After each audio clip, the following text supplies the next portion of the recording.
Have you ever truly observed them? They exist in every community, a small, seemingly ageless cohort of seniors who carry themselves with an unshakable, quiet confidence that seems to defy the very laws of physics and time. While the relentless cycle of news reports and the cold, hard lines of statistical data paint an increasingly frightening and pervasive picture of aging, a reality where 1 in every 4 older adults suffers a significant fall each year, where an emergency room visit for a fall-related injury occurs with the alarming frequency of every 11 seconds. These remarkable individuals appear to have negotiated a private, unbreakable truce with gravity itself. They navigate the chaotic dance of crowded city sidewalks, the treacherous unpredictability of uneven park paths, and the familiar yet potentially hazardous terrain of their own homes, with a liquid grace and an assuredness that stands in stark contrast to the prevailing narrative of fragility. They do not hesitate, they do not shuffle, they move with a purpose that is both gentle and indomitable. What if I were to tell you with absolute certainty that their profound stability is not a fortunate byproduct of luck, nor a miraculous divine intervention, nor the winning ticket in some exclusive genetic lottery? What if their steadiness is, in fact, a skill, a specific, meticulously honed and consistently practiced methodology of movement, a distinct blueprint for walking that an astonishing 95% of them subconsciously or consciously share? They are, in essence, following a detailed and proven architectural plan that has rendered them virtually fall-proof. For far too long, this invaluable blueprint has remained a closely guarded secret of the fortunate few, an esoteric knowledge passed down through observation or discovered through intuitive personal trial and error.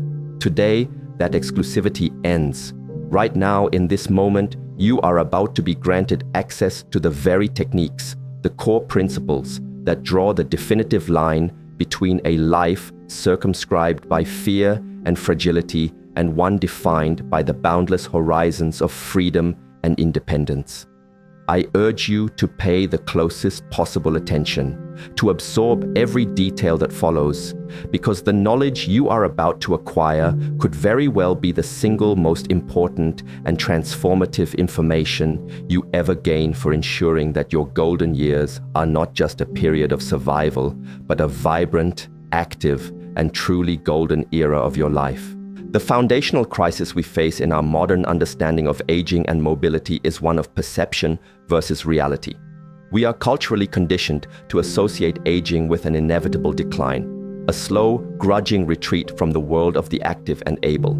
This narrative is reinforced everywhere we look, from advertisements for emergency alert devices that focus on the fall rather than its prevention, to the well-meaning but ultimately disempowering advice from family and friends to take it easy or be careful. This culture of fear creates a vicious, self-fulfilling prophecy. The fear of falling leads to a reduction in activity. Reduced activity leads to muscle atrophy, particularly in the crucial stabilizing muscles of the core and lower body, a condition known as sarcopenia. This muscular weakness, in turn, directly increases the actual risk of falling. When a near miss or a minor stumble occurs, the fear is amplified, leading to even greater inactivity, further muscle loss, and a rapidly escalating spiral into a state of genuine physical fragility. The individuals who seem to defy this process have not overcome it through sheer willpower alone. They have disrupted this cycle by fundamentally changing their relationship with movement. They have rejected the passive role of a potential victim of gravity and have instead become active, conscious participants in their own stability. They understand on an intuitive or learned level that balance is not a static state to be preserved, but a dynamic skill to be practiced and continuously refined. This is a paradigm shift of monumental importance. It reframes the conversation from one of helpless decline to one of proactive empowerment, from a discussion of managing symptoms to a strategy for eliminating the root cause. This secret blueprint is not about adding a new piece of equipment or a complicated exercise regimen. It is about relearning the most fundamental human movement, walking, and transforming it from a source of anxiety into a daily affirmation of strength and control. Before we delve into the specific techniques that form this fall-proofing blueprint, it is critical to understand the complex and marvelous biological systems that govern our balance. Stability is not the product of a single organ or muscle group. It is the result of a constant, high-speed conversation between three distinct sensory systems, all feeding information to the brain, which then orchestrates a coordinated muscular response. The first is the visual system, our eyes, which provide critical information about our position relative to our surroundings, the horizon, and any potential obstacles in our path. The second is the vestibular system, a sophisticated apparatus of fluid-filled canals and sensory organs located in our inner ear. This system acts like a biological gyroscope, detecting changes in head orientation, acceleration, and rotation, telling our brain whether we are tilting, turning, or moving forward. The third, and perhaps most underappreciated, is the proprioceptive system. This is an intricate network of sensory receptors located in our muscles, tendons, and joints throughout our body. It provides a constant stream of feedback about the position and movement of our limbs in space, allowing us to know where our feet are without having to look at them. As we age, the efficiency of these three systems can naturally diminish. Vision may become less acute, the vestibular system can become less sensitive, and the signals from our proprioceptive network can become fainter. The fall-proof seniors are not immune to these changes.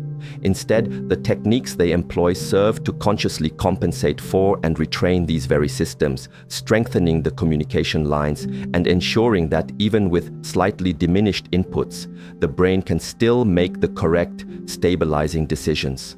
They are actively reinforcing the pillars of their balance, turning what could be a vulnerability into a finely tuned, resilient network. Understanding this underlying physiology is the key to unlocking the true power of the methods to follow, as you will see how each technique directly targets and enhances one or more of these essential biological systems. So, the power step method. The very first and arguably most profound adjustment we must make is to unlearn and discard a lifetime of what our culture has mistakenly defined as a confident walk. Picture it in your mind. The long, sweeping, authoritative stride, often associated with youth, power, and a sense of purpose. This is the gait of the ambitious executive striding through an airport, the gait we are taught to emulate to project confidence and command respect.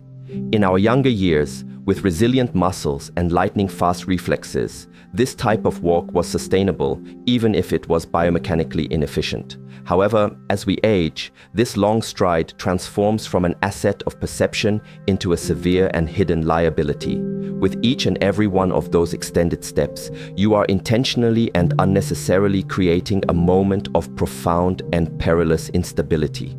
For a critical split second, your body's center of gravity is thrown far forward, well ahead of your base of support, leaving you almost entirely unsupported and exceptionally vulnerable to the slightest perturbation.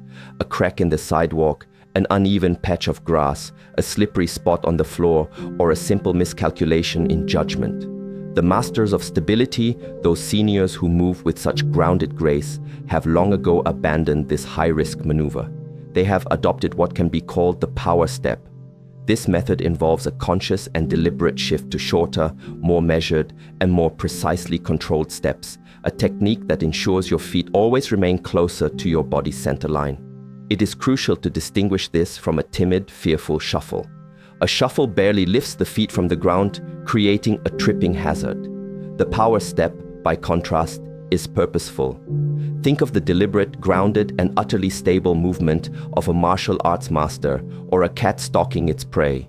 Each foot is lifted clearly off the ground and then placed with conscious intention, landing almost directly beneath your shifting body weight.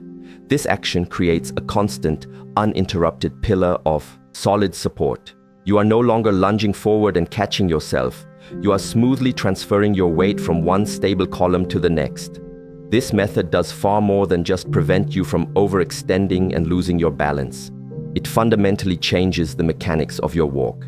It forces your core muscles, your abdominals and obliques, to remain engaged, to control the shorter, more precise movements. It keeps your entire foundation unshakable, turning every walk, whether it is a short trip to the mailbox, a stroll through a bustling supermarket, or a long walk in the park, into a moving demonstration of deliberate, controlled, and unstoppable balance. It is the foundational grammar of a new language of movement, a language of safety and strength. Practicing the power step requires a conscious deprogramming of deeply ingrained motor habits, a process that demands patience and mindful attention. To begin, find a safe and uncluttered space, such as a long hallway in your home or a flat, smooth sidewalk. Start by simply standing still, feeling your weight distributed evenly on both feet. Now, begin to walk at your normal pace, paying close attention to the length of your stride. It is likely far longer than you realize. Now, deliberately shorten it.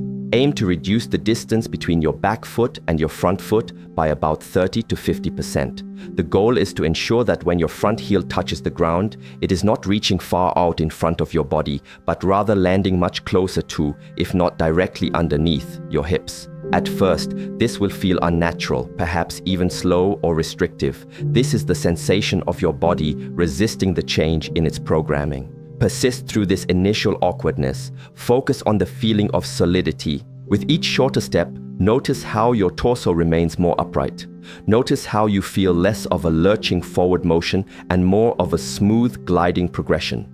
Instead of your body weight falling onto your front foot, feel it rolling onto it. An excellent visualization is to imagine that you are walking on a slightly slippery surface, like damp pavement or a polished floor. You would instinctively and automatically shorten your stride to maintain your grip and prevent a fall. The power step simply makes this instinctive, safety-first approach your new, permanent default setting for all surfaces. As you practice, also focus on the rhythm. The power step is not necessarily slower in terms of steps per minute. In fact, it often involves a slightly quicker, more consistent cadence, like the steady beat of a drum. This regular rhythm further enhances stability by eliminating the long, off-balance pauses created by overstriding. Over time, with consistent practice, this new gait will become second nature. You will no longer need to think about it consciously. Your body will have learned that this shorter, more grounded step is the path of least resistance and maximum safety, effectively rewriting your muscular memory and making every step you take a testament to your newfound, unshakable foundation of stability. Sears, the horizon gaze technique. Here we confront one of the most common, most instinctive and yet most dangerously flawed habits that is literally and figuratively tripping up millions of older adults every single day. The pervasive tendency to look down at one's feet while walking. It feels so natural, so logical. It seems like a prudent safety measure, a way to diligently scan the ground immediately ahead for any potential obstacles or hazards. Our brains tell us that to avoid tripping on something, we must be looking directly at it. However, the unyielding laws of physics and the fundamental principles of human physiology tell a starkly different and counterintuitive story. The very moment you drop your chin towards your chest to stare down at the ground, a catastrophic chain reaction of postural collapse is initiated throughout your body. Your head, which on average weighs a surprisingly hefty 10 to 12 pounds, roughly the weight of a bowling ball, is no longer balanced elegantly atop your spinal column. Instead, it is now cantilevered out in front of your body, and its weight begins to pull everything else along with it. Your shoulders slump and round forward, your upper spine, the thoracic region, curves into a hunch, and your entire body weight is shifted into a precarious, top-heavy, forward-leaning position. In this compromised posture, you are no longer truly walking in a state of stable equilibrium. You are, in essence, in a state of perpetually catching yourself from falling forward with every single step. Your walk becomes a series of controlled stumbles. The fall-proof seniors, through conscious effort and practice, have successfully retrained this deeply ingrained and faulty instinct. They rigorously practice what we will call the horizon gaze. This technique is simple in its execution but profound in its effects. It involves keeping your chin up parallel to the ground, and fixing your eyes on a point far in the distance, directly at the horizon level. This one simple act of lifting your gaze works like a master switch for your entire posture. It immediately encourages the spine to straighten and lengthen. It aligns the head directly over the shoulders over the hips, and the hips over the feet, instantly centering your balance and restoring your body to its strongest, most stable, and most efficient alignment. The immediate and most common objection to the horizon gaze technique is a perfectly reasonable question. But how can I see obstacles on the ground if I am not looking down at them? The answer lies in learning to trust and actively train a powerful, built-in feature of your visual system that most people neglect: your peripheral vision. Your eyes are not cameras with a narrow telephoto focus. They are incredibly sophisticated sensors capable of taking in a vast field of view. While your central or foveal vision is focused on the distant point at the horizon, your peripheral vision is simultaneously scanning the broader environment around you, including the ground several feet in front of you. Your brain is perfectly and wonderfully equipped to detect changes in terrain, contrasts in color that might indicate a crack in the pavement, the shape of a curb, or an object in your path, all from the lower corners of your eyes. The key is to shift your reliance from your direct, focused gaze to this broader, more encompassing awareness. You can begin to train this skill in a safe, familiar environment. Walk down a hallway in your home while practicing the horizon gaze. Deliberately place a small, soft object like a pillow or a rolled-up towel on the floor ahead of you. As you walk towards it, keep your eyes fixed on the far wall. You will be amazed at how early your peripheral vision detects the object, giving you ample time to adjust your path or step over it without ever needing to drop your head and sacrifice your stable posture. This practice builds confidence and re-establishes the neural pathways that allow you to trust this innate ability. The horizon gaze does more than just fix your posture and improve your use of peripheral vision. It has a powerful psychological effect as well. Looking up and out at the world rather than down at your feet projects confidence, openness, and engagement. It shifts your mental state from one of fear and hazard avoidance to one of purpose and forward momentum. You are no longer navigating a minefield. You are striding towards a destination. This simple change in perspective from inward and downward to upward and outward is a critical component in breaking the cycle of fear and reclaiming a sense of freedom and mastery over your movement. How? The Rolling Thunder Walk. Take a moment to observe how the majority of people walk, and you will almost invariably see one of two fundamentally flawed and potentially damaging patterns of movement: the hesitant, friction-filled shuffle or the jarring, percussive stomp. The shuffler, often operating out of a deep-seated fear of falling, is afraid to lift their feet fully from the ground. This creates a constant whispering friction and dramatically increases the risk of catching a toe on the edge of a rug, a transition strip between rooms, or a slight unevenness in the pavement, leading to a sudden and unexpected trip. On the other end of the spectrum is the stomper. This individual, perhaps through habit or a lack of fine motor control, slams their entire foot down onto the ground with each step. This action sends a harsh, resonant, and damaging shockwave directly up their leg, vibrating through the knee, into the hip joint, and all the way up the delicate vertebrae of the spine. Over thousands of steps each day, this repetitive impact can contribute to joint pain, inflammation, and long-term degenerative issues. The true secret to a safe, efficient, and fluid gait lies in a refined technique that exists harmoniously between these two extremes, in a method we can poetically call the Rolling Thunder Walk. This is not the jarring crash of a lightning strike, but the smooth, continuous, and powerful rumble of distant thunder. It is a method that transforms your foot from a blunt instrument into a sophisticated natural shock absorber and a propulsive engine. It is a continuous, fluid motion that protects the body while simultaneously creating effortless momentum. The execution of the Rolling Thunder Walk is a four-part sequence that, with practice, blends into a single, seamless movement. The entire technique is designed to dissipate impact forces and smoothly transfer energy through the foot. The first and most critical component is ensuring that your heel makes the first gentle contact with the ground. This is the opposite of the stomper, who lands flat-footed. By leading with the heel, you are preparing the foot for the transfer of weight. From this initial heel strike, your body weight does not crash down in a single jarring impact. Instead, the second phase begins. The weight rolls smoothly and progressively along the firm outer edge of your foot, moving from the heel towards the front.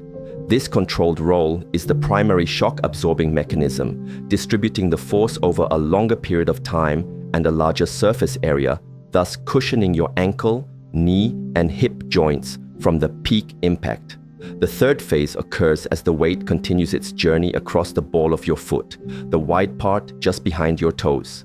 This is the moment your body's center of gravity passes directly over your foot, the point of maximum stability. Finally, and most importantly for creating momentum, is the fourth phase, the purposeful push-off. As your other leg swings forward, you actively push off from your big toe and the ball of your foot.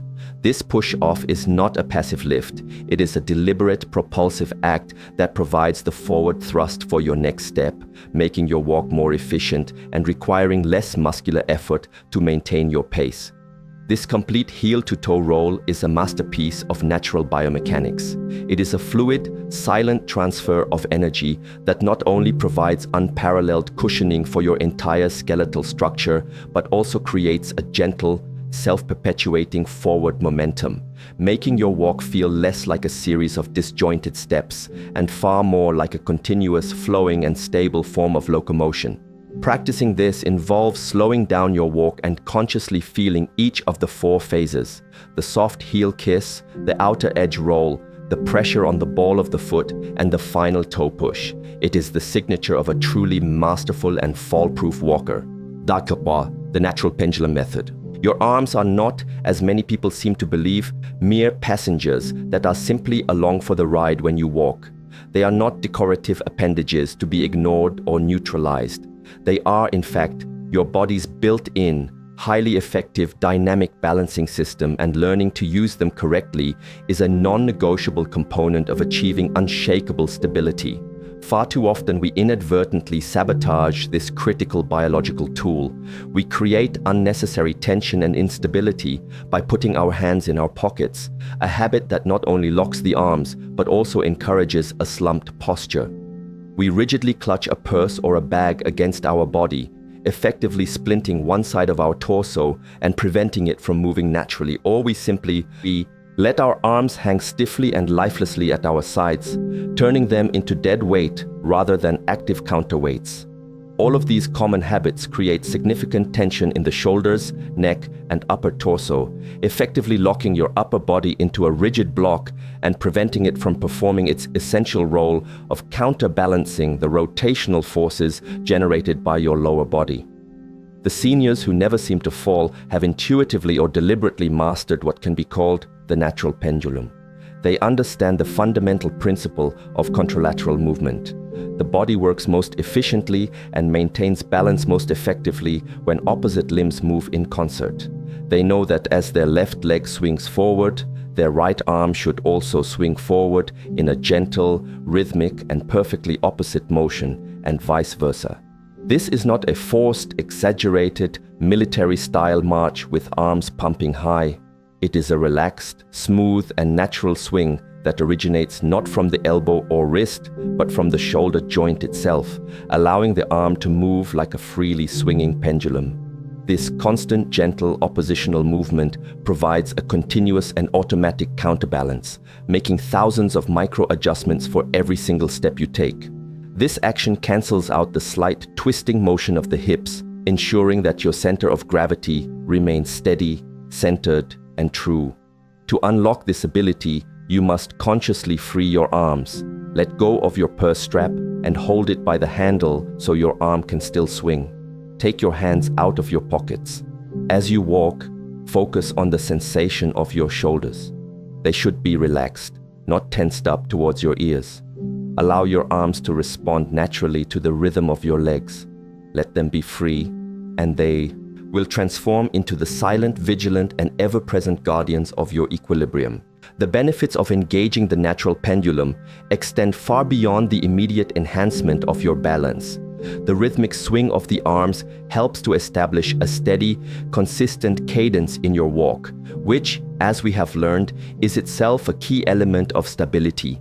This rhythm can also be surprisingly calming, turning a walk into a form of moving meditation that can reduce anxiety and stress. Furthermore, the act of swinging the arms actively engages the muscles of the upper back, shoulders, and core, providing a gentle but constant form of low-impact exercise for your upper body. This helps to improve posture by strengthening the very muscles that prevent your shoulders from slumping forward. It also promotes better circulation throughout the body. When you walk with stiff, immobile arms, blood can tend to pool in the hands, sometimes causing them to feel swollen or tingly. The gentle pendulum-like motion acts as a natural pump, assisting the return of blood to the heart and keeping your entire system functioning more efficiently. To practice this, it can be helpful to start without carrying anything at all. Walk in a safe, open space and consciously exaggerate the arm swing slightly. Feel how the swing of your right arm balances the step of your left leg. Feel how it keeps your torso from twisting. Then, gradually reduce the exaggeration until the swing feels completely natural, fluid, and effortless. Pay attention to how this simple change makes your walk feel more powerful and integrated, as if your entire body is now working as a single coordinated unit. This integration is the hallmark of a truly efficient and stable gait. By liberating your arms from the prisons of your pockets or the rigid grip on a bag, you are not just improving your balance. You are unlocking a more holistic, healthier, and more powerful way of moving through the world. Was the smart support strategy. For the millions of individuals who benefit from the use of a mobility aid, such as a cane or a walker, there exists a profound and critical difference between simply using the device and using it intelligently and strategically.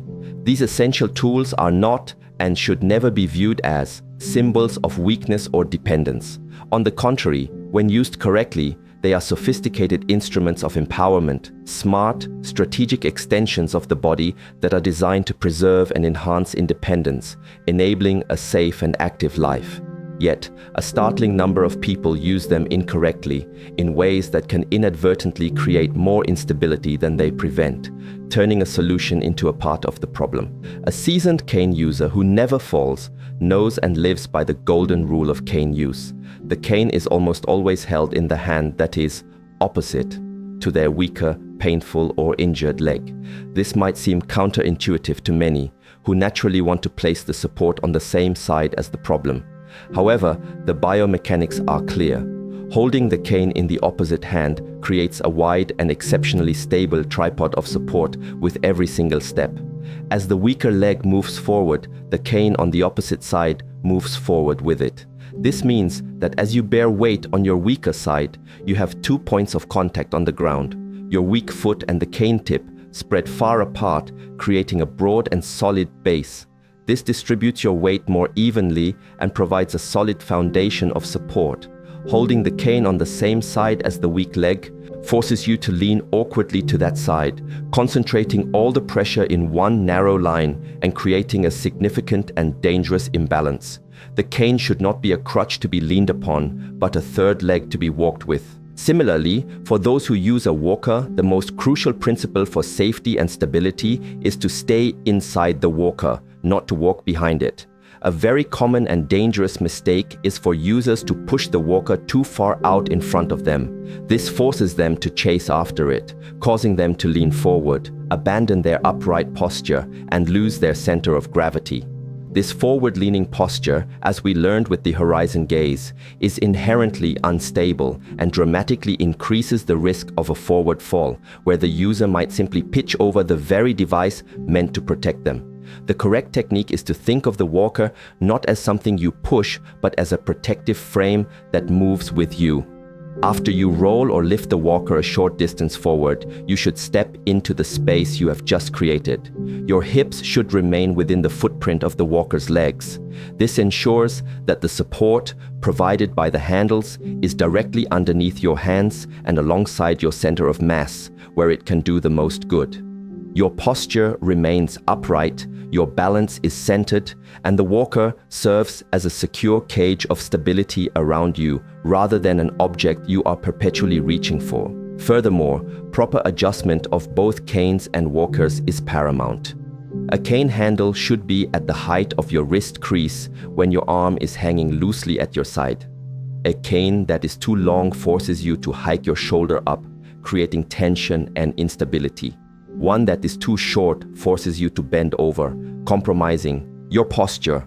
Walker handles should be at the same height, allowing for a slight, comfortable bend in your elbows. By adopting this smart support strategy, you transform your mobility aid from a passive object into an active partner in your stability, ensuring that it is contributing to your freedom, not detracting from it. Thus, the invisible training method. This final principle is, without question, the ultimate secret weapon in the arsenal of the perpetually stable. It is the invisible underlying practice that supports and strengthens all of the other techniques we have discussed. It is the true difference maker. The seniors who possess this unshakable, seemingly innate stability do not confine their balance practice to their daily walks or scheduled exercise time. They have ingeniously and seamlessly woven the practice of building balance into the very fabric of their ordinary day through a continuous process of what we can call invisible training. They are constantly, subtly, and often subconsciously challenging and strengthening their body's complex balance systems at times when nobody is even watching. This is not about setting aside an hour for the gym. It is about finding dozens of small 10 to 30-second opportunities throughout the day to make a deposit in their balance bank. It is the compounding interest of these tiny, consistent efforts that builds the vast fortune of their stability. The difference between a sudden stumble that results in a catastrophic fall and a stumble that is instantly corrected with a steadying step is often decided in a fraction of a second. It is this consistent, lifelong, invisible training that ensures the body's automatic, reflexive reaction is one of immediate, effective strength and unwavering steadiness. So what does this invisible training look like in practice? It is the simple but powerful act of standing on one foot for 30 seconds while brushing your teeth in the morning, and then consciously switching to the other foot for the next 30 seconds. It is the choice to stand up from a dining room chair or a sofa without using your hands to push off, thereby forcing the large muscles of your legs and your core to do the work, strengthening them with every single repetition. It is the decision to walk the length of a hallway by placing one foot directly in front of the other, heel touching toe, as if walking on a narrow tightrope, an exercise that dramatically challenges and refines your dynamic balance. It is doing a few simple, slow calf raises, rising up onto your toes and then slowly lowering your heels while you wait for the kettle to boil or for the microwave to finish. It might even be something as simple as standing with your feet closer together while washing dishes, narrowing your base of support, and forcing your body to make small, constant adjustments to remain stable. Each of these small, seemingly insignificant acts is a targeted exercise for your proprioceptive system, that network of nerves that tells your brain where your body is in space. With each challenge, you are clarifying those communication signals, honing your body's innate sense of its own position, and building powerful, fall-proof muscle memory. This is not about adding more tasks to your day. It is about reimagining the tasks you already perform. It is a mindset shift that views every moment of standing and moving as an opportunity to build a stronger, more resilient, and more stable version of yourself. This is the ultimate secret. Stability is not something you have, it is something you build, moment by moment, day by day.